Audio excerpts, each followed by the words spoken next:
ওয়াসসিহরু, জাদু করা, এই এক মহামারী দেখা দিছে। এখন একটা ছেলে আরেকটা মেয়ের সাথে প্রেম করছে, তো বিয়ে হয় নাই, এখন এই মেয়ের জাদু টোনা কইরা তার বিয়ে বন্ধ করে রাখে। এই কাজ করবেন না, আপনার তাকদীরে নাই, তাই আপনি এই মেয়েকে পান নাই। আল্লাহ তো লিখে রাখছে কার সাথে কার বিয়ে হবে, আপনি কেন জোর করে আর পরে তাকে বিয়ে করতে চান?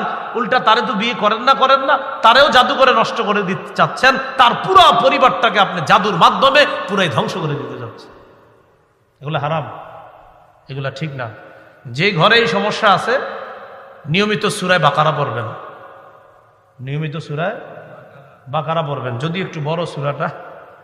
তের বড় এই জাতীয় ঝামেলা থাকলে, যদি দেখেন কোনো ঘরে জাদু টোনার আশঙ্কা আছে, মেয়েটার বিয়ে হচ্ছে না, আর আপনাদের মনে হচ্ছে কুফর করছে, জাদু করছে, সূরা বাকারা পড়বেন।